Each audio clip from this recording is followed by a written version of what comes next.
말씀을 조금 제가 좀 펴보면 시브리서 5장 14절이 참 저에게는 이렇게 분별력이라는 말에서 좋은 해답을 줬습니다.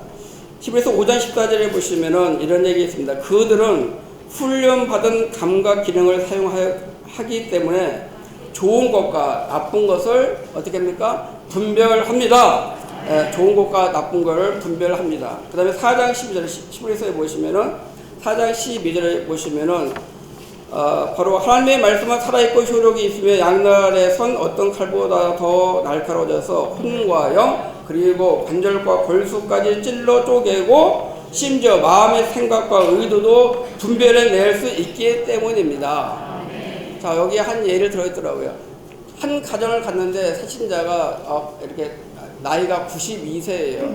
근데 그 92세인데 이렇게 하면서 뭐 이렇게 어떤 상황이 그렇게 넉넉하지 않은 거예요.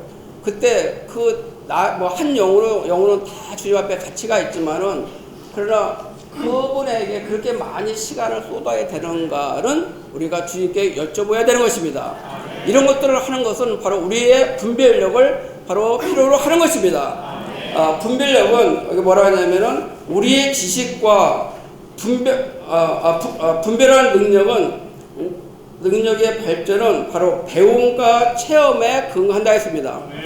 우리가 체험이 부족하다면 그런 데서 많이 시간을 낭비할 수 있게 되는 거예요. 그러나 많은 체험을 된다면은 이분보다도 우리가 다른 분에게 시간을 바로 더 투자해야 되겠다는 것을 우리가 분별해낼 수 있습니다.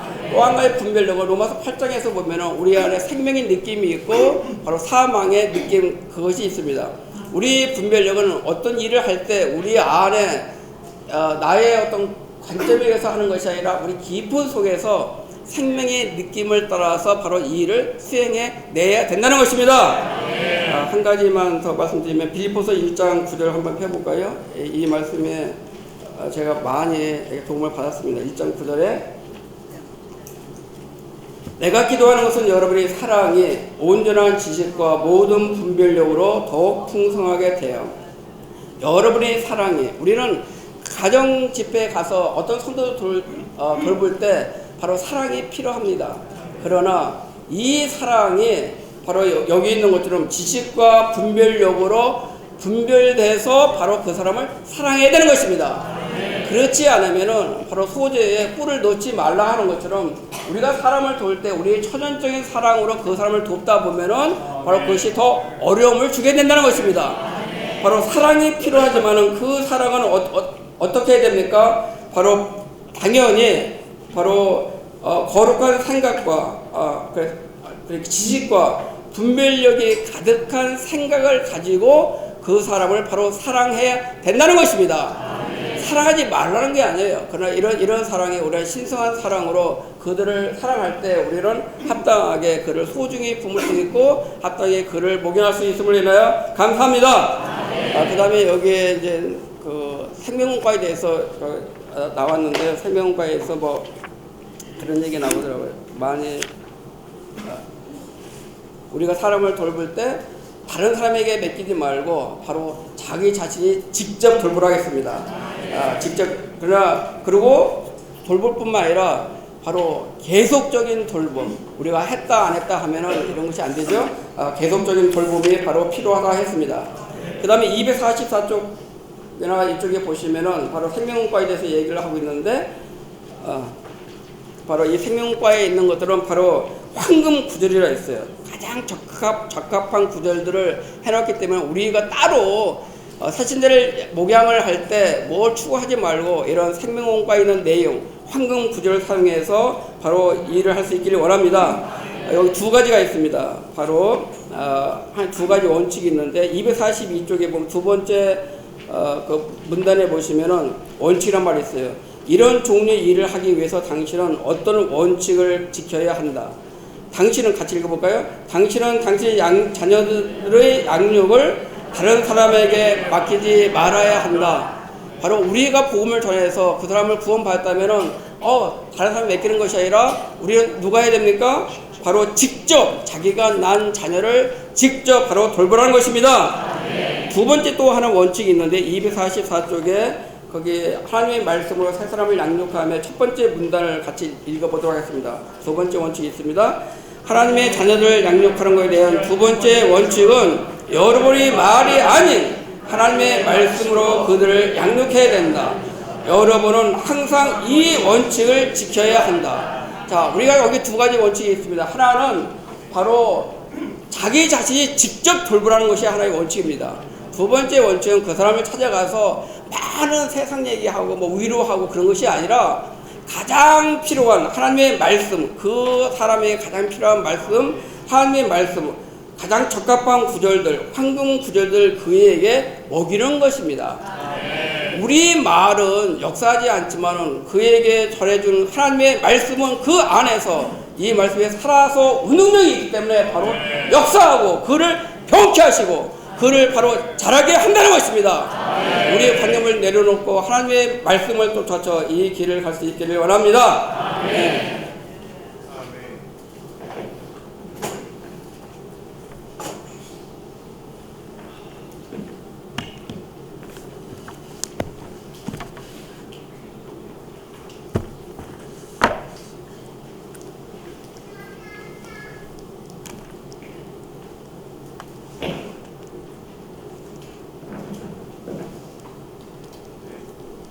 할렐루야.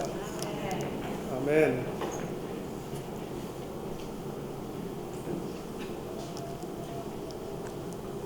지난주와 이번 주를 통해 가지고 계속 말씀하시는 것은 우리가 세 사람을 양육하는 문제인 것입니다. 우리는 이렇게 지금도 이제 우리가 인원을 조사해 보면은 낳은 사람은 우리 현재 집회 참석하고 있는 사람의 한 3배쯤 됩니다. 그러면은 집회 참석하고 있는 사람의 한 2배쯤 되는 사람들은 지금도 양육을 받지 못하고 버려져 있는 상태인 것이죠. 그래서 우리는 이렇게 양육받지 못하고 버려져 있는 사람들을 찾아서 우리는 양육해야 될 필요가 있습니다. 이들이 바로 우리에게 아직도 많이 열려있는 이러한 따뜻한 분들인 것입니다. 요한복음 15장 16절에서 주님께서 말씀하실 때 너희가 나를 선택한 것이 아니라 내가 너희를 택하여 세웠다 이렇게 말씀하셨죠. 그분은 우리를 선택하셨을 뿐만 아니라 우리를 세웠다고 말씀하셨습니다. 세웠다는 것은 임명했다는 것이고 그분이 어떤 목적을 가지고 우리를 갖다 그 자리에 놓으셨다는 뜻입니다. 그것은 우리로 가서 열매를 맺게 하고 그 열매가 항상 남아있게 하려는 것이다. 열매가 남아있게 하려는 것이다. 또 마태복음 끝에서 주님께서 말씀하실 때 너희는 가서 모든 백성으로 내 제자를 삼아 삼위 하나님 안으로 침례를 주고 그 다음에 또 뭐라고 그랬죠? 내가 너에게 명령한 모든 것을 가르쳐 지키게 하라 이렇게 말씀하셨습니다. 그런데 우리는 앞에 부분 침례 주는 것까지만 읽고 그 다음에 내가 명령한 모든 것을 가르쳐 지키게 하라 그 부분에 대해서는 많이 소홀히 한 것이죠. 우리는 여전히 그 제자를 삼으려면은 침례를 줄 뿐만 아니라 그들을 가르쳐 가지고 주님께서 하신 모든 명령을 지키게 하는 것이 또한 필요한 것이죠.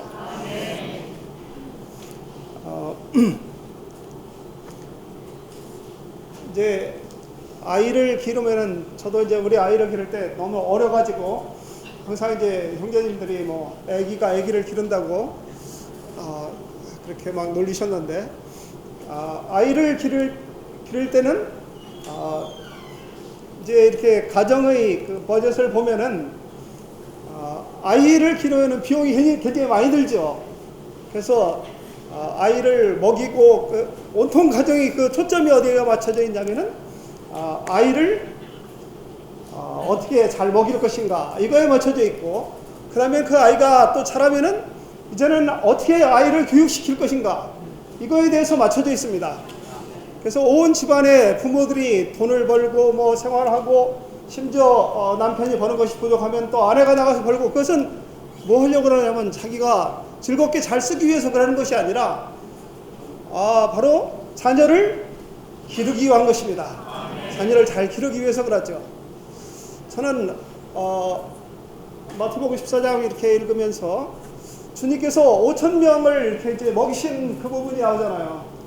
그 부분을 볼 때 떡을 떼어 제자들에게 주시니 제자들이 이제 나누어줬잖아요. 그 주님이 떡을 떼가지고 제자들을 주셨을 때 우리를 넙죽넙죽 받아 먹으라고 준 것이 아니라 그 떡은 거기에 있는 5,000명들에게 나눠주라고 주신 것이에요. 근데 우리는 주님이 주셨을 때 딱 뭐 하냐면 얼른 받아가지고 꿀가락 먹어버렸어요. 그리고 그 다음에는 잘 주지를 않았던 것 같은 느낌을 너무나 많이 받았습니다. 주님이 우리에게 주신 것은 우리로 하여금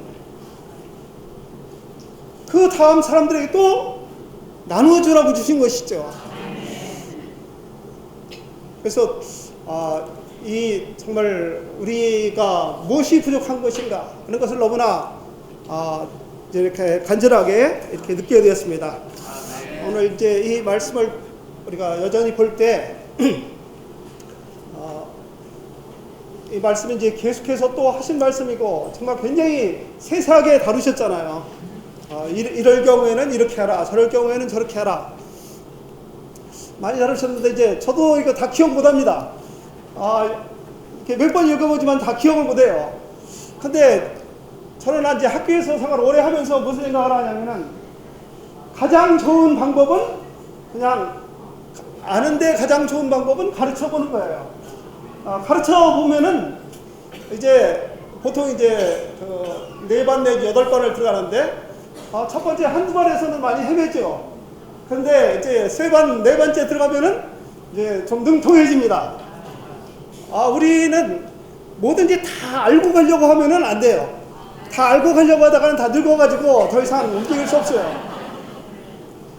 저기 이제 그 21장이 아니라 22장에서 이제 이영년이 말씀하실 때는 새신자들을 이렇게 목양하는데 그 새신자들에게 뭘 가르치라고 그랬습니까?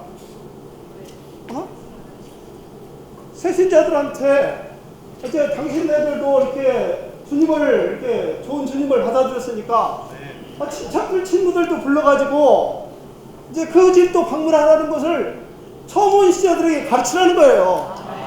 그들이 뭐를 장비해가지고 뭘 가서 가르치겠어요? 장비해가지고 복음을 전해가겠습니까? 아무것도 모르죠. 근데 그냥 뭐냐면 우리가 이런 주님을 먹어보니까 좋더라. 그냥 아주 누구예요? 빌립인가요? 그냥 와보라라고 하는 식으로 하라는 거예요. 그리고 또 그들에게 또 뭐냐면 또 새신자들을 또 돌보라고 또 새신자들 돌보라고. 그러니까 주님은 그냥 우리한테 뭐라 하냐면 애기를 키우라고 말씀을 하고 계십니다. 자녀들이 많으면은 옛날에도 다 첫째는 둘째를 키우고 둘째는 셋째를 키우고 계속 그렇게 키웠잖아요. 부모가 언제 그냥 10명 되는 아이들을 다 돌보겠습니까? 근데 우리는 그러한 것들을 다 실행해 보아야 될 필요가 있다고 느껴집니다. 이렇게 가르쳐 보면은 또 아이들을 양육해 보면은 무엇이 가장 좋은 길인가 하는 것을 스스로 발견하게 되는 것이죠. 이영재님이 여기에 많이 말씀하셨지만 아직 다 기억 못하고 또 그거 기억해가지고 배워가지고 가서 하기로는 너무나 어렵죠. 그러나 우리는 가서 상황을 잘 보고 주님 앞에 열려 있으면은 우리는 그 길을 알 수가 있다는 것입니다. 우리는 지난주에 이렇게 이제 뭐를 했냐면 하나님의 말씀을 사모하는데 그 말씀에 뭐가 있냐면은 그 말씀은 속임수가 없는 우유라고 말씀하셨습니다. 악의가 없는 우유야. 그래서 그 우유를 딱 그 젖을 맛보면은 우리는 뭐를 느낄 수가 있냐면 주님이 좋으시다는 것을 느낄 수가 있습니다.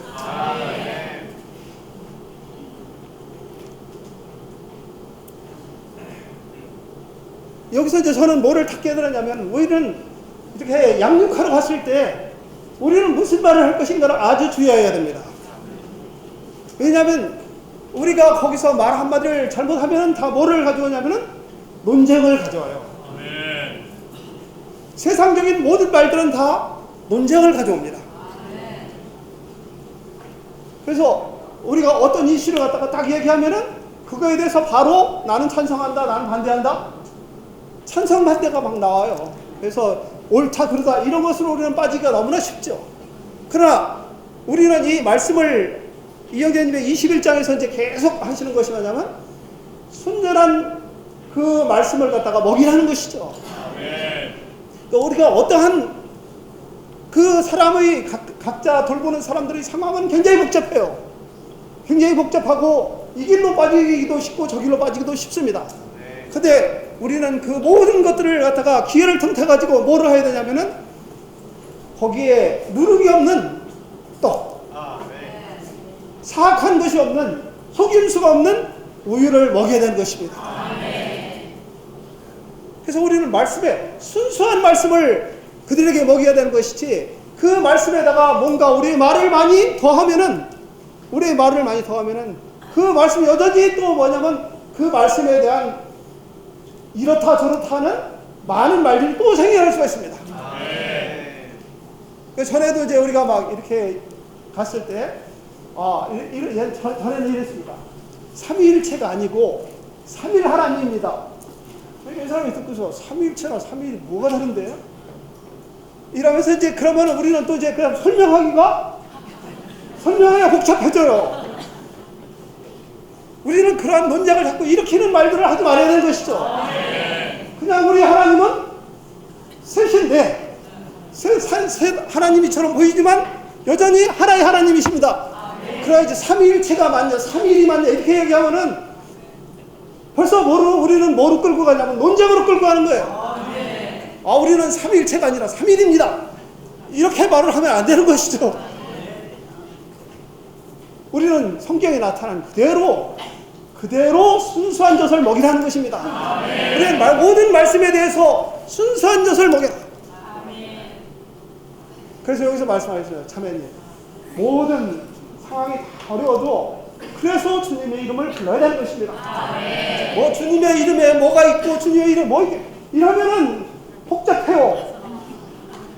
이러면 너무 복잡해요. 그냥 성경에서는 그 모든 상황에서 뭐라면 주님의 이름을 부르라고 했습니다.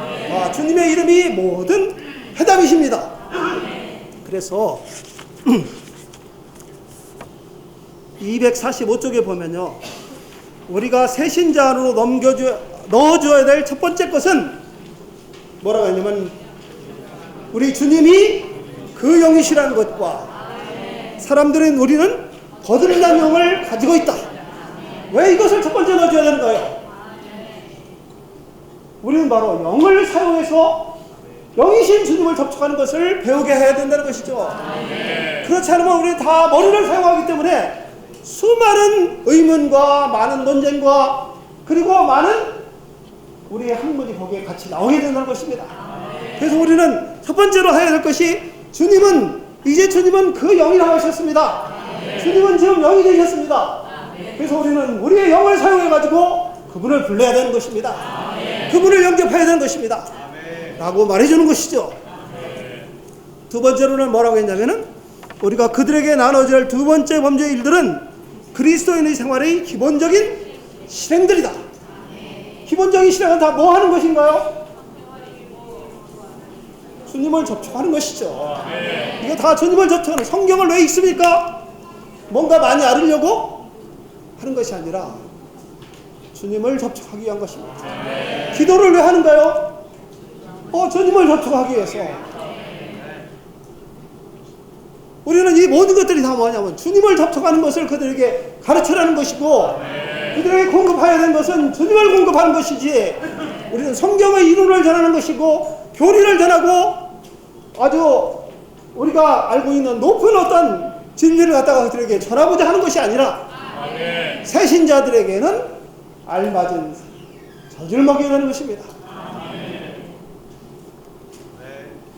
제가 학교에 있을 때 이제 1년에 한 번 혹은 두 번씩 누가 하냐면 교생들이 옵니다. 교생들이 오면 교생들은 보면은 책을 딱 보니까 이제 그 한 달 동안 가르쳐야 되잖아. 한 달 동안 가르쳐야 되잖아요. 저희들은 1년 동안 가르치잖아, 아이들을. 근데 그들은 한 달 동안 가르치잖아요. 1년 동안 가르치기 때문에 언제는 뭐를 가르치고 언제는 뭐를 가르쳐야 될 것이다 이렇게 머릿속에 있습니다. 그래서 우리는요 1시간에 가르쳐야 될 것은 아주 조금 정합니다. 이만큼만 가르친다. 근데 교사들은 한 달 동안 가르치려고 하니까 자기가 가르쳐야 될 것이 너무 많은 거야. 가르쳐야 할 시간보다 아는 것이 너무 많아가지고 학생들이 막 쏟아놓습니다. 근데 그 교사들이 가고 나면 우리는 다시 가르쳐야 돼요. 그 부분을. 왜냐하면 무엇이 중요한지를 몰라. 그냥 무지하게 많이 가르쳤는데 아이들이 잡아야 될 것이 뭔지를 몰라요. 우리는 많은 것들을 이 새신자들에게 공급하는 것이 아니라 꼭 잡아야 될 것들을 가르쳐야 되는 것입니다. 여기 로마서로 갔다가 에베소서로 갔다가 막 이렇게 뛰지 말고 그 많은 것들을 갖다가 가르치려고 들지 말고 우리는 속에서 아는 것이 너무 많아가지고 막 불고불고불 이것도 먹여보고 싶고 저것도 먹여보고 싶고 그러잖아요. 배탈납니다. 그냥 우리는 아주 적은 것을 효과 있게 먹이기를 배우기 원합니다. 네. 내 마음의 노래 143장 다 같이 일어나서 한번 불러보시겠습니다.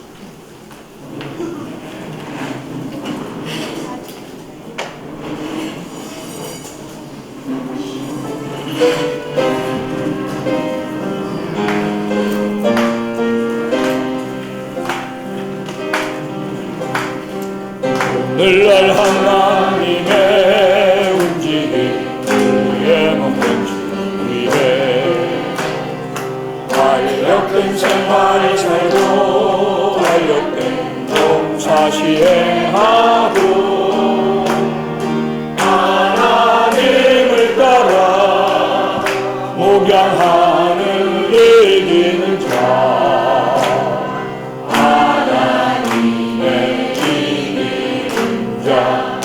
산출하는 걸세 하늘에 사역하네 소리도 하시는 그리스도와 하나 되어 신성한 행정 수행하고 성하네 구속받고 거룩해 된 백성 거룩한 분대로 현상되도록 움직이는 하나님 안에서 움직여 전능에 감사유해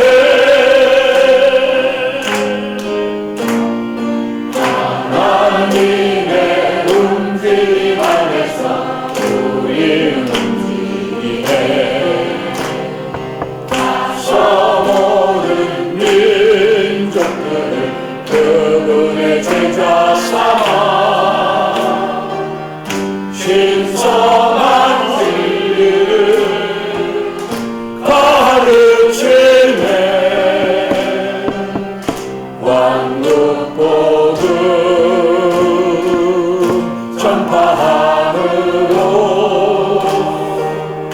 온 땅에 둥둥대 밝게 비추어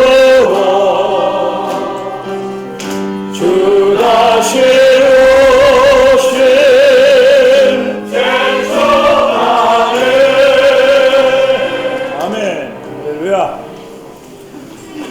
짧은 시간이지만 우리가 정신을 차리고 깨어서 이러한 말씀을 잘 간직한다면 우리의 남은 생애에 주님이 갈망하시는 남아있는 열매가 많으므로 교회의 번성과 증가와 그분의 몸의 건축이 이루어지는 데 기묘하게 사용될 것입니다. 우리는 이 시대에 다만 인수를 늘리는 사람들이 아닙니다. 인수가 많은 데를 가려면 천주교를 가야 됩니다. 천주교보다 많은 인수가 없죠. 거기는 다 통일됐으니까. 또는 얼마든지 차를 타고 한 5분만 가면 인수가 많은 그런 단체가 있습니다. 주일날도 차가 끊임없이 계속 나오는 그런 단체가 있죠. 우리는 도대체 그럼 무엇을 하는 사람들입니까?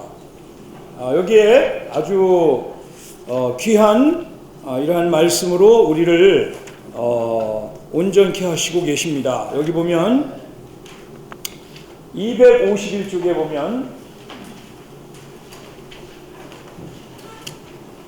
여러분은 일생 동안 이런 종류의 사람들에게 수고할 수 있지만, 그러니까 어려운 사람, 까다로운 사람, 별의별 사람들이 우리가 나가서 복음을 전하고 사람들을 세우려고 하다 보면 별의별 사람들이 많습니다. 그리스도의 몸의 실제적인 건축을 위해서는 거의 아무것도 얻을 수 없다. 여기에 중요한 이 말씀입니다. 그리스도의 몸의 실제적인 건축. 그리스도의 몸의 건축. 이것이 바로 우리 그리스도인의 유일한 목표이자 이 목표에 이르는 삶만이 사실 하나님이 볼 때 가치 있는 것입니다. 우리는 다른 기독교와 어떻게 다릅니까? 많은 종류의 2000년 기독교 역사 가운데 일어난 수많은 단체와 도대체 우리는 무엇이 다르단 말입니까? 우리는 다른 일을 하는 것이 아니라, 어떤 단체를 건축하는 것이 아니라 그리스도의 유일한 몸을 건축하는 데 부르심받고 참여한 사람들입니다. 이 그리스도의 몸이 각지 지방마다 하나의 입장 위에서 나타나는 것이 바로 각 지방에 있는 지방교회들입니다. 아시아의 7 지방교회가 7 금등대들로 표현되었듯이 하나님의 눈에 한 지방에는 한 교회가 있는 것입니다. 자, 이러한 그리스도의 몸의 실제적인 건축이 바꿔 말하면 각지에 있는 지방의 교회들로 나타납니다. 그런데 우리가 30년이 지나도 여기 한 20명 정도가 앉아가지고 계속 그리스도의 몸의 실제를 우리는 산다. 계속 그리스도의 몸의 실제를, 이거는 부족한 것입니다. 그리스도의 몸은 만물 안에서 만물을 충만케 하시는 분의 충만입니다. 거기에 맞는 충만한 표현이 있어야 하는 것입니다. 그래서 우리는 성남에 살고 있으면 성남에 있는 그리스도의 유일한 몸의 실제를 건축하고 있는 성남교회를 건축하는 것입니다. 서울에 있으면 서울에 있는 교회, 대전에 있으면 대전에 있는 교회를 건축하는 것입니다. 자, 이러한 그리스도의 유일한 몸의 건축을 위하여 우리에게는 나가서 많은 죄인들을 접촉함으로 그들에게 그리스도의 생명을 분배함으로 거듭나게 하고, 그 다음에 그들을 이제 오늘 교통하는 것처럼 잘 키우는 겁니다. 우리가 자식을 낳았다면 잘 키우는 거예요. 아무리 가난한 가정도 자녀를 잘 키우는 게 어느 가정이든지 최고의 목표입니다. 우리는 못 먹어도 너희는 잘 배워야 된다. 그래서 땅 팔고 소 팔고 심지어 집까지 팔아서 가르치는 거 아닙니까?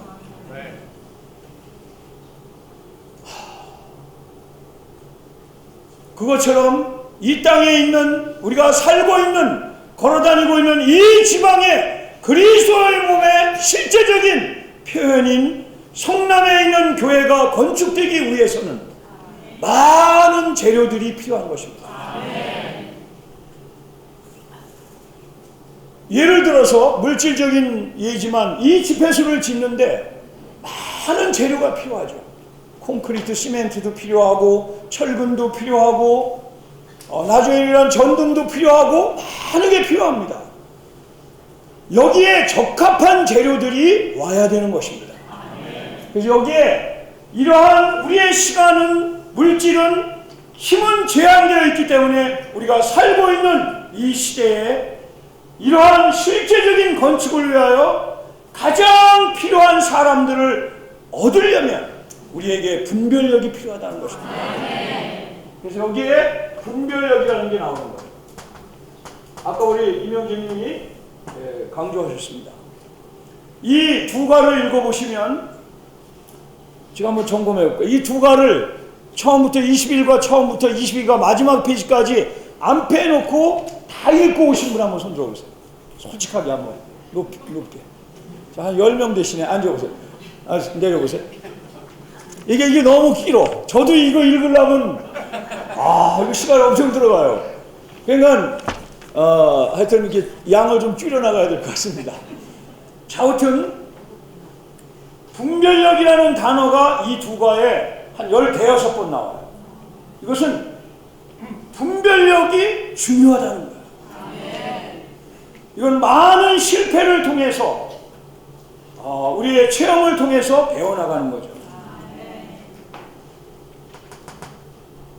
이 사람이 내가 지금 접촉하고 이 황금 같은 시간을 이용하여 하나님이 안배한 이 사람을 생양조건을 하고 있는데 이 사람이 과연 이 건축에 합당한 이 시간에 필요한 재료냐, 아니면 주님이 한 10년을 기다릴 재료냐. 아직 덜 시간이 안 됐다면, 시간이 덜 됐다면 좀 우리도 기다려야 돼요. 이러한 분별력은 우리가 배워야 되는 것입니다.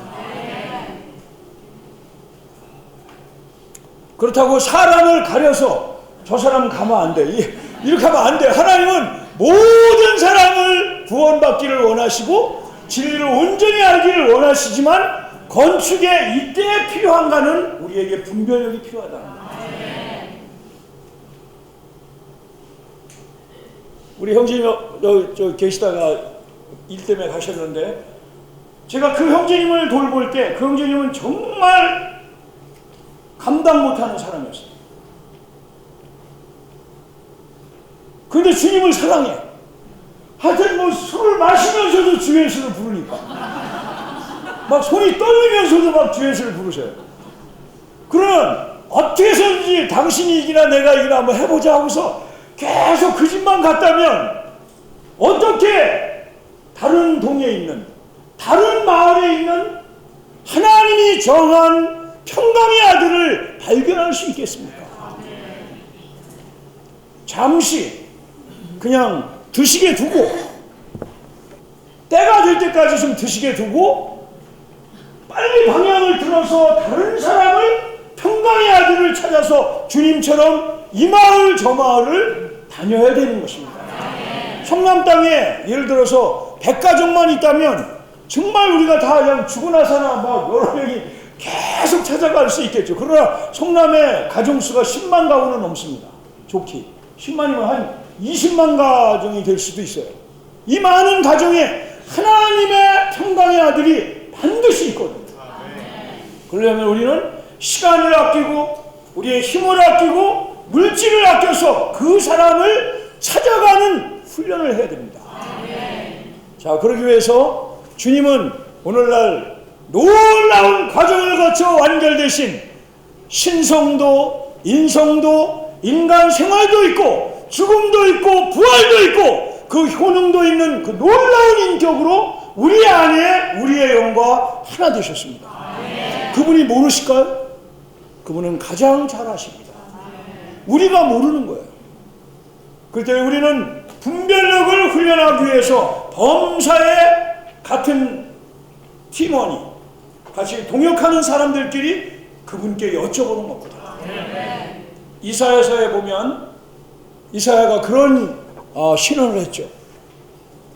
내가 좌편으로 치우치든지 우편으로 치우치든지, 우리는 치우치길 잘해요. 좌측이냐 우측이냐 보수냐 진보냐 이런 걸로 항상 치우쳐. 여당이냐 야당이냐 항상 이런 걸로 치우칩니다. 우리는 태어나기를 치우치기를 잘하는 사람이에요. 그러나 내 스승은 숨기지 아니할 것이다. 내 스승은 반드시 내 뒤에서 말해줄 것이다. 그리고 이것이 정론이 너는 이리로 행하라. 가르쳐준다는 거예요.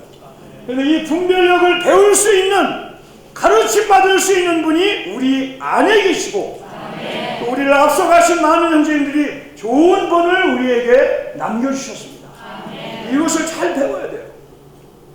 이 자리는 안 오셨지만 어제 우리는 기도 집회를 이제 7명이 했는데요. 최근에 하여튼 교회로 연결되셔서 생활하시는 그분은 사회적으로 아주 신분이 있는 분이었습니다. 하여튼 4달이 지났는데 밥을 같이 많이 먹고 하여튼 이제 많이 수고했을 거 아니에요. 이 건축 재료를 위해서.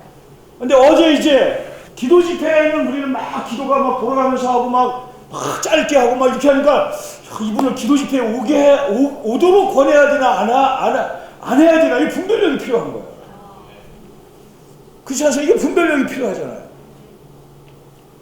근데 마지막 순간에 주님이 청해라. 그래서 전화를 했어요. 전화 안 받으셔요. 그래도 한참 더 전화가 왔어요. 그래서 이제 전화를 통하기를, 형제님, 오늘 우리가 기도 집회인데 기도 집회 하기 전에 먼저 맛있는 볶음밥을 먹습니다. 그래서 볶음밥을 같이 드시고 형제님도 기도를 배우시면 됩니다. 이분은 교파에 오래 나가신 분인데 그렇게 대표 기도라든가 이걸 해본 적이 없어요. 이렇게 오셨어요. 오셔서 우리 7명이 이제 우리는 기도할 때 마치 농구 경기와 같습니다. 농구 경기는 한 사람이 드리블을 암만 잘해도 이기지 못합니다. 반드시 패스를 잘해야 합니다. 패스를 잘해야 상대방이 정신이 없어가지고 그 틈에 넣는 겁니다. 우리는 마귀가 정신을 차리지 못할 정도로 바꿔가면서 했는데, 형제님은 안 해보셨으니까 처음부터 공을 빨리 돌리면 안 되니까 우리가 천천히 돌릴 테니까 돌아가면서 할 테니까 형제님도 공을 잘 받아서, 기도를 잘하는 사람은 릴레이 선수가 같기 때문에 바톤을 받으려고 하셔야 됩니다. 근데 이 형제님이 기도를 정말 잘하시더라고요. 두세 마디만 하면 됩니다 했더니 그걸 금방 캐치하셔가지고 앞에서 한 분이 한 마지막 문장을 확실하게 반복하고 자신의 말을 한두 마디 하는 거예요. 정말 이게 돌다가 또 그냥 갑자기 거꾸로 가다가 어제 적응을 했습니다. 여기에 분별이 필요하다는 거예요.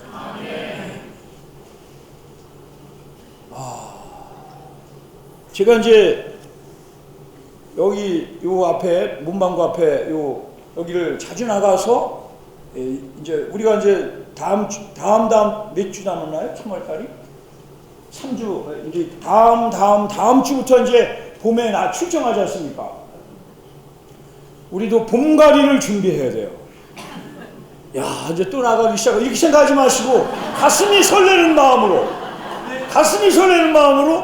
저는 그런 마음이 들었어요. 나가기 전에 하여튼 뭐도 주문해서 준비해놔야 나갈 거 아니에요. 나가서 수고를 하지만 이제 저번에도 사랑을 붙들고 따라서 기도도 하고 이렇게 했지만 이분을 모시고 와야 되냐 안 와야 되냐는 분별력이 필요해요. 우리의 많은 시간을 실제적인 건축을 위하여 드려야 합니다. 이것은 참 말하기 쉽지 않지만 우리가 배워야 될 많은 중요한 항목입니다. 자, 여기 몇 문장 읽어드리고 우리 자매님들이 나와서 강화하시고 그 다음에 우리 한순옥 자매님 어디 계시나? 오늘이 마지막 여기 집회시죠. 이따 한마디 인사하시고 신원을 겸해서 하시기 바랍니다. 자, 그러면은 잠깐 빼먹은데 좀 한 몇 문장만 읽고 마치겠습니다. 중요한 걸 하나 빼먹었어요. 분별력이 필요하고 또 하나는 중요한 겁니다. 여기에 사실 그 본질은 어디에 있냐면 작은 양육이에요. 작은 범위의 양육이에요. 이거 무슨 말이냐면 한꺼번에 수많은 사람을 먹일 수 없다는 거예요. 여기는 무슨 뭐 대형 식당 우리 거기가 1000명이 앉아서 먹은 그런 대형 식당식으로 양육되는 게 아니에요. 그거는 기쁘고 한번 즐겁긴 하지만 그건 1년에 한 번 있을까 말까 한 그런 먹음이에요. 실제적인 먹임은, 실제적인 목양은 작을수록, 가정 단위일수록 좋다는 겁니다. 그래서 성남교회는 이제 3월 달부터 많은 지역이 분가합니다. 왜 분가를 할까요? 작은 양육을 위해서, 더 실속 있는 키워냄을 위해서 우리는 분가하는 겁니다. 7대 지역이 가장 많은 인수가 오랫동안 모여온 데가 7대 지역인데 드디어 7대 지역이 이번에 대만을 방문해서 제1호로 14대 지역으로 분가하기로 했습니다. 그 다음에 13대 지역은 위례 지역이 새롭게 생성되는 도시인데 거기에 벌써 27명이나 되기 때문에 좌우튼 과감하게 그렇죠? 분가하기로 했습니다. 몇 대 지역이죠 여기가? 15대인가요? 그러니까 27, 24, 15대나 16대 하여튼 2대 지역이 먼저 2대 지역이 15대 지역으로 분가하기로 했습니다. 그래서 이러한 분가는 최대한 집회소에 있는 시설들을 사용하고 번갈아 가면서 모이고 또 몇몇 큰 집이나 사업체를 가진 주일날 쓰지 않는 이러한 데서 우리가 또 따로 한 20-30명 정도니까 모여서 작은 양육을 실속 있는 세움을 해나가는 것입니다. 왜 그렇습니까? 40-50명이 모이면 거기서 슬슬 뒤로 빠지고 기능을 발휘 안 하려는 게 또 우리 속에 있습니다. 근데 30명 정도가 되면 정말 아주 우리는 작은 양육을 잘 해나갈 수 있을 것입니다. 자, 이러한 움직임에 적극적으로 하나 되어서 주님의 축복의 통로가 될 수 있기를 원합니다. 이게 시간이 없어가지고 저는 이거 못 읽겠습니다. 자녀님들 나오시고 양쪽으로 나오셔서 짧게 신원하시죠. 아멘. 11대 지역 자매님들.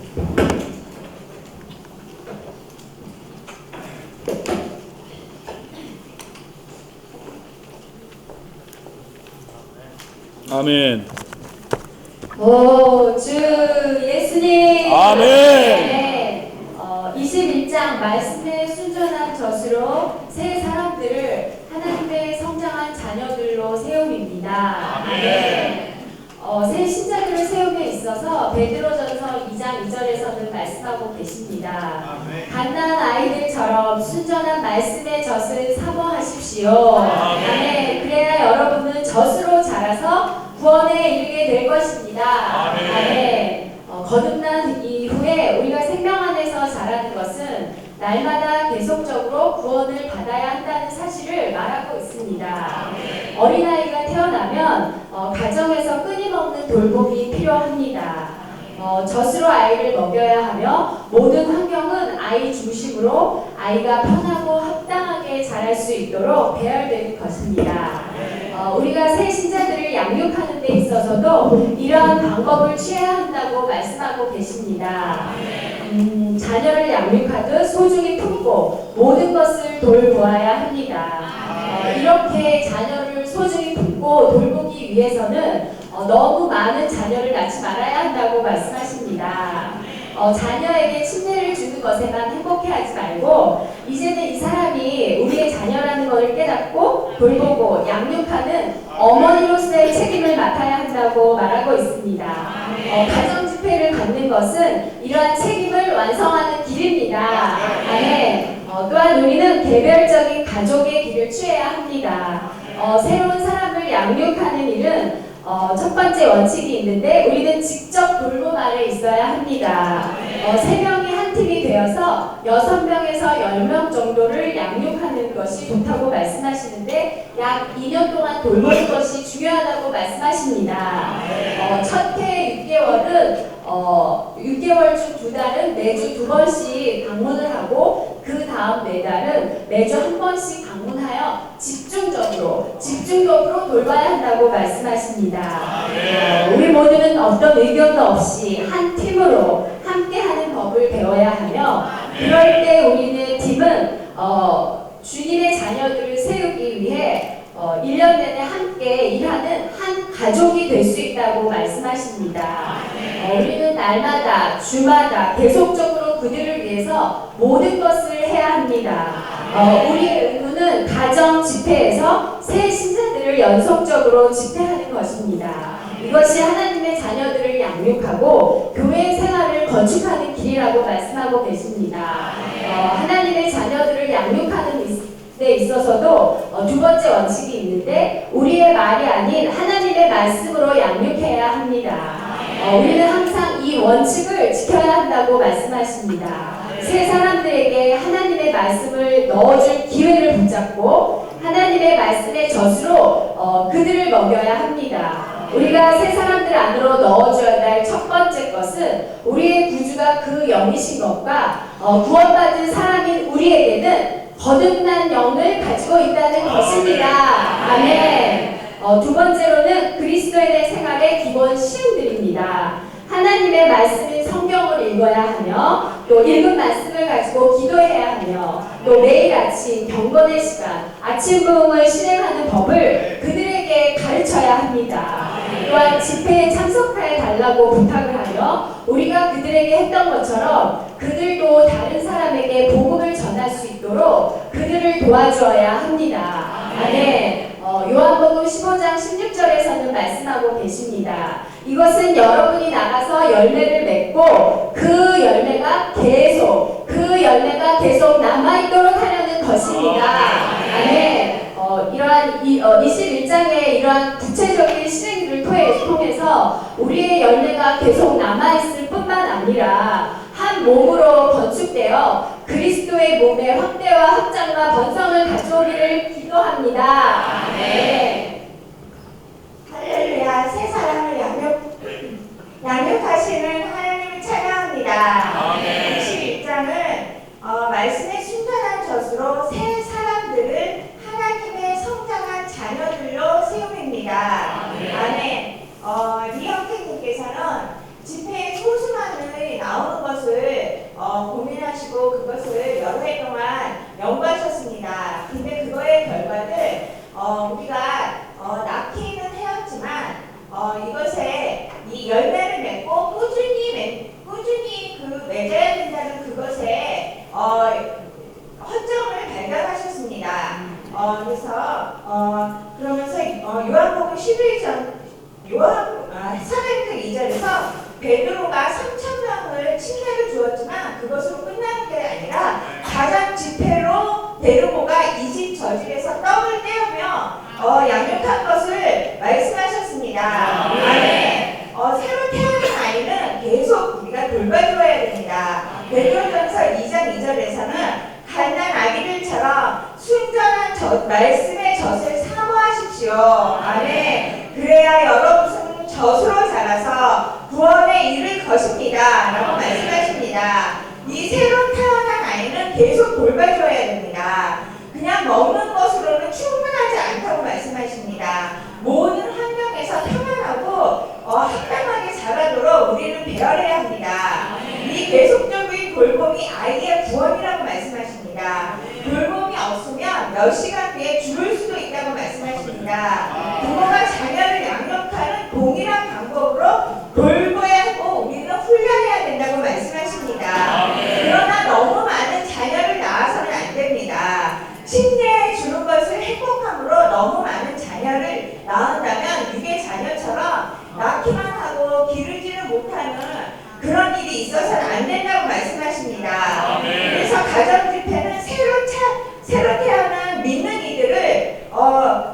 이들과 함께 가족 집회 모든 구성원이 하나의 가정이라 말씀하십니다. 하나님은 부모님이시고 우리는 유모가 되어 하나님의 자녀를 기르고 양육해야 됩니다. 이 원칙은 자녀들은 다른 이에게 맡기지 말라고 말씀하십니다. 이 자녀는 3명이 한 팀이 되어 6명에서 10명까지 돌볼 수 있다고 말씀하십니다. 우리는 이 힘과 시간과 모든 지위를 이들에게 집중해야 합니다. 이것을 2년 동안 주님의 방법으로 돌봄으로써 두 달은 매일 2번씩 방문하고 내달은 한 주에 한 번을 방문하여 집중적으로 돌보라고 말씀하십니다. 아멘. 우리는 이것에 책임을 다해야 합니다. 계속적인 양육을 위해 우리는 교회 생활을 건축할 수 있습니다. 우리는 충실히 자녀를 양육함으로 하나님의 말씀으로 새 사람을 양육해야 합니다. 우리의 말이 아닌 하나님의 말씀으로 양육해야 되며 진리의 공가와 생명의 공가로 황금 구절을 사용해서 이들을 양육해야 됩니다. 우리가 그 구절을 외우고 있을지라도 그들에게 그 말씀을 펴서 읽어보라고 권해야 합니다.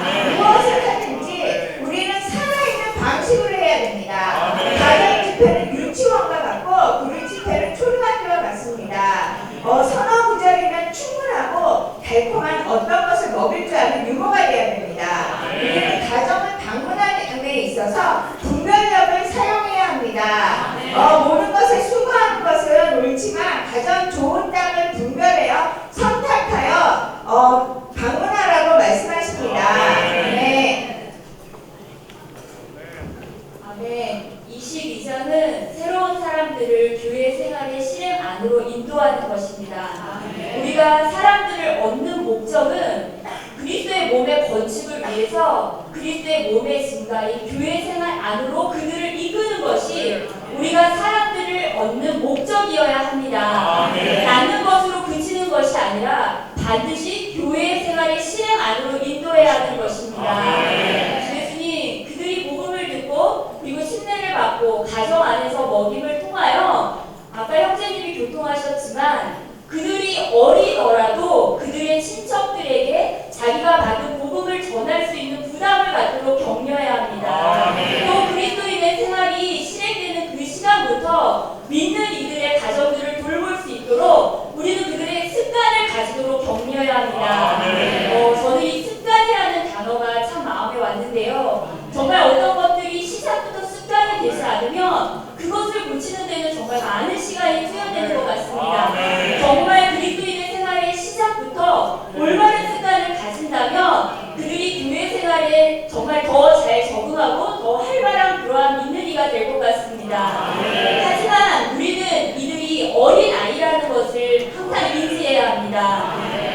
우리가 어린 아이에게 젖을 주고 이유식을 줄 때 너무 많은 음식이나 너무 다양한 종류의 음식을 줄 수 없는 것처럼 우리가 가정에서 그들을 양육할 때 너무 많은 주제를 그들에게 늘어놓거나 아니면 너무 많은 말씀을 먹인다면 그들은 어린아이가 소화하지 못하는 것처럼 교회 생활에 잘 적응하지 못하는 일이 있을 것입니다.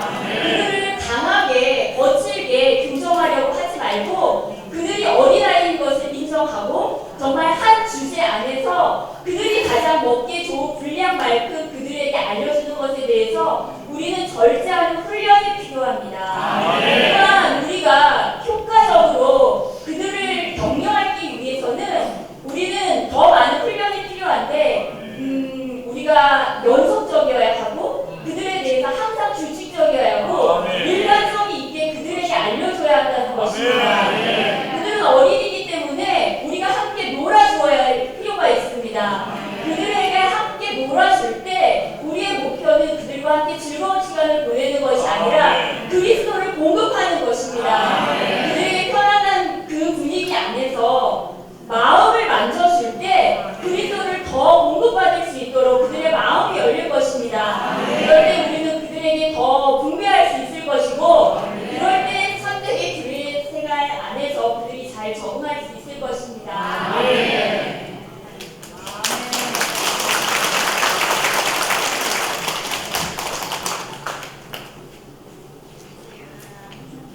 양쪽으로 나오셔서 짧게 교신을 하십시오.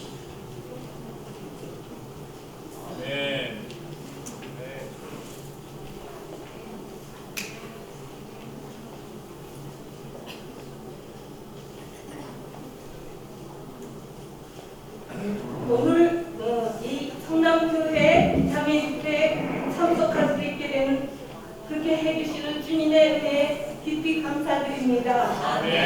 우리가 영적으로 먹이며 성장하기 위해서는 앞에 지식과 분별력이 가득한 사랑으로 양육해야 한다는 말씀이 마음에 담았습니다. 저는 고린도전서 1장 13장 4절로 사랑은 오래 참고 사랑은 친절하고 비교하지 않으며 자기를 뽐내지 않고 교만하지 않습니다. Love suffers long, love is kind, it is not jealous. Love does not puff, brag, and is not puffed up. 사랑은 무례히 행동하지 않으며 사랑은 자신의 유익을 구하지 않고 또 사랑은 성내지 않고 사랑은 또 남의 잘못을 마음에 두지 않습니다. It does not behave unbecomingly and does not seek its own things and it is not provoked and does not take account of evil. Now,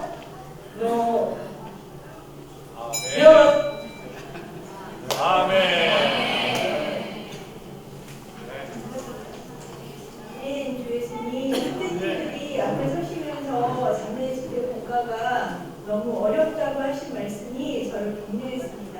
왜냐하면 저도 있는데 너무나 어려웠던 것이 진짜 교회의 장례 집회 공과는 이미 사람을 낳고 양육하는 실행으로 가고 있는데 정말 제 안에는 그리고 우리 안에는 생명의 유기적인 구조가 연약하다는 것을 알게 됐기 때문입니다.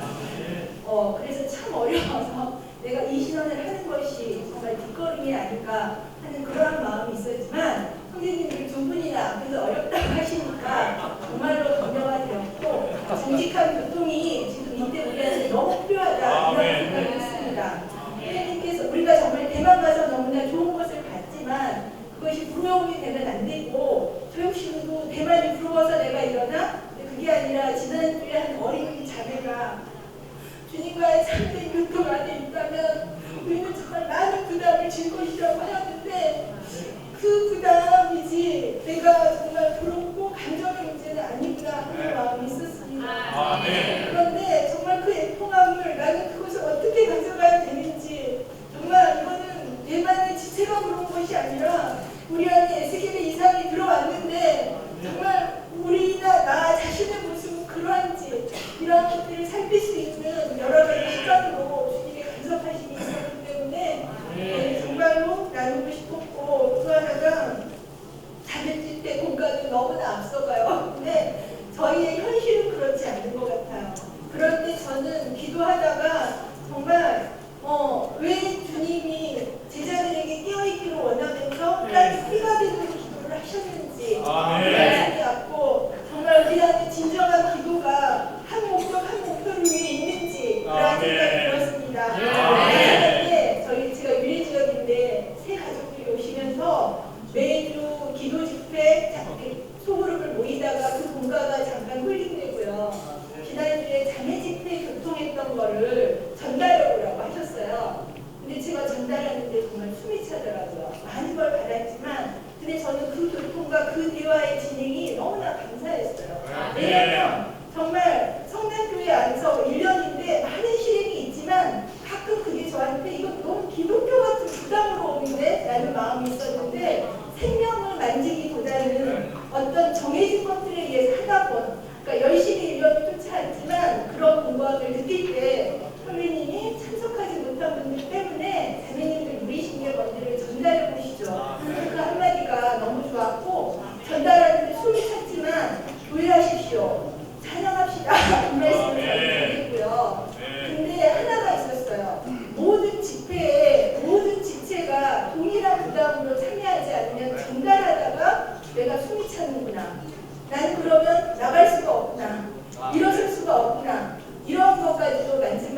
성신의 길과 가정 집회 너무 유익이 됐습니다.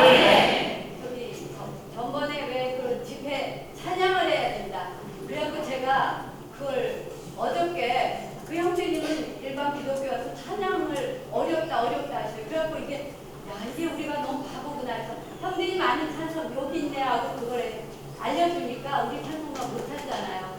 너무 영이 해방되었습니다. 아멘. 또 하나 여기 위트니스 형님 7명이 제일 좋다 12명 너무 나누라 그래서 이거 너무 율법적이지 않은가 했는데 그대로 하면서 그래 성경에는 1년밖에 안 된 데살로니가 교회가 있지. 아멘. 단념을 섞지 않고 그대로 했을 때 정말 주님이 사람을 붙여주셨습니다. 아멘. 우리는 갈 길이 멀지만 매번 배우는 영을 가지고 실행하고 함께 가기 원합니다. 아멘. 주여 주님을 또 찬양합니다. 주 예수여, 우리가 또 여기 있는 것은 그리스도의 유기적인 살아있는 몸의 한 지체로서 몸을 건축하기 위함입니다. 주여, 정말 우리가 관념을 가질 때 우리는 참 전진하지 못하는 것 같습니다. 에베소서에 볼 때 교회는 그의 몸이요 만물 안에서 만물을 충만케 하시는 자의 충만이라고 하였습니다. 우리 모두 그리스도의 충만으로 충만케 되기를 사모하기 원합니다. 예수여, 정말 주님을 사모하는 자는 주님의 순전한 젖으로 우리가 먹을 뿐만 아니라 우리에게 소화되고 동화된 이 젖을 또 우리에게 연결된 이들에게 기도하는 마음으로 영 안에서 공급하는 마음으로 조심스럽게 기도하며 모여야 합니다. 이것이 주님의 기상 명령입니다. 우리가 또 먼저 살아있는 젖으로 충만케 될 때 이 충만이 그들을 조금씩 충전케 할 것입니다. 비록 우리가 완전히 성장하지 정말 못할지라도 이 젖을 또 먹이고 주 예수여 동화되고 소화되게 함으로 주님 안으로 공급하고 너희들의 통로가 될 때 이 놀라운 분별력 안에서 그들이 어느 정도 사고 정말 선에 왔는가를 우리 또 깨닫게 될 것이며 가정에 정말 이 충만으로 함께 또 건축되어 갈 수가 있습니다. 주님의 몸은 살아있는 몸이요 유기적인 몸이며 우리를 또 온전케 하는 몸입니다. 우리 모두 다 온전케 또 될 필요가 있습니다. 그럴 때 이 몸을 또 공급하고 양육하고 함께 주님의 오심을 예비할 수가 있습니다. 이래가지고 정말 참여 집회를 또 사모하며 함께 이 길을 또 신실히 끝까지 가기 원합니다.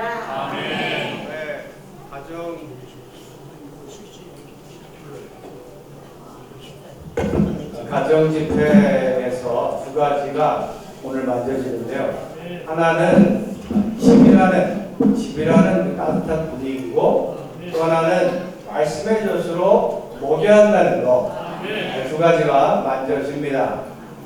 사람들을 다만 집회에 데려오고 동산으로만 인도하는 것이 아니라 그들을 가정에서 먹여야 한다는 것입니다. 지난주 가정 친구 형님 집에서 집회를 했는데 분위기가 정말 좋더라고요. 가정에서 집회를 하고서 끝나고 또 모여서 형제님들 자매들 따로 모여서 교통을 하면서 앞으로 어떤 형제님이 이제 우리가 아침봉을 시작하자 자연스럽게 지난주 모임을 통해서 형제님들 아침봉을 이렇게 2개 조가 형성이 됐습니다. 이것이 어떤 운동이 아니라 가정의 분위기 속에서 함께 목양하자, 함께 돌보자는 그러한 관심을 갖다 보니까 우리가 먼저 살아야 한다. 이런 분위기 속에서 일단 4명은 2조씩 나눴고 나머지 2분은 좀 부담스러워서 아마 우리가 재밌게 하고 흥미롭게 하면 따라올 것 같습니다. 주님을 찬양합니다. 정말 가정과 이런 말씀으로 목양함으로 새 길을 가기 원합니다.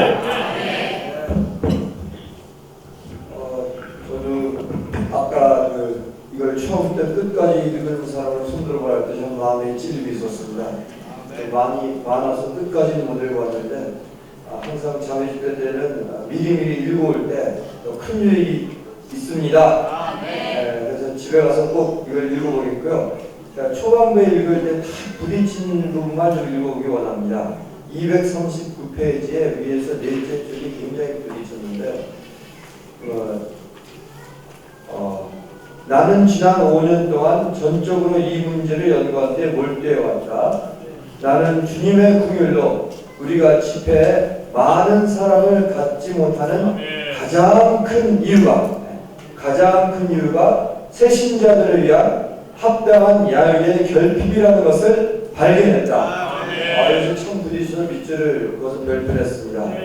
이번에 이제 15대 지역으로 나오면서도 새로운 마음으로 갔는데 어떻게 할 것인가 할 때 바로 여기 있는 것처럼 많은 사람을 갖지 못하는 가장 큰 이유가 새신자들을 위한 합당한 야유의 결핍이라고 할 때 정말 목양 가이드 또 새생명 공법 또 50필수 이제 막 시작했는데 이런 부분에 있어서 정말 새신자들을 야약하고 모양하는 그러한 구조로 나가기를 원합니다. 아멘 할렐루야. 저기 구경하는 거 쉽지 않잖아요. 그러면 참 수없이 반복해서 듣고 훈련받고 생활하고 있지만 정말 쉽지 않아요. 그 얘기는 와서 이러한 부담을 아래내는 것도 쉽지 않지만 하나님의 정하신 길에 이런 부담과 실행과 어떻게 해야 될 것인지를 정말 말해내는 것도 쉽지 않지만 또 정말 양육하고 돌보고 가정에서 이렇게 돌보는 것이 정말 셋이서 한 팀이 이루어져서 이렇게 끊임없이 어떤 지체들을 돌보는 문제도 얘기하잖아요. 또 어떻게 해야 되는가 했는데 우리가 너무 걱정하지 않아도 될 것 같아요. 저는 정말 뭘 어떻게 진리를 체계적으로 이 사람한테 전달을 할까 이렇게 염려를 했는데 사실 너무 많은 말을 하면은 논쟁으로 흘러가고 서로 피곤해요. 근데 간단한 말들, 하나님의 교훈은 정말 하나님을 분별하는 거고 나눠주는 거고 또 분별을 받아서 우리가 잘하는 거다. 잘하면 교회가 건축되고 신부가 되는 거다. 이런 간단하게 정말 아까 어떤 자매님이 간증하셨는데 놀아주는 거예요. 같이 놀아주면서 간단하게 이렇게 줘야지 뭐 주의 회복의 경륜에 뭐 어떤 것이 어떻고 이렇게 순서적으로 얘기하고 막 많은 말을 하면은 듣는 사람도 피곤하고 말하는 사람도 하다가 보면 이제 홀미 속에 들어갑니다. 그래서 어찌됐든 같이 놀아주며 편안하게 만들어서 조금씩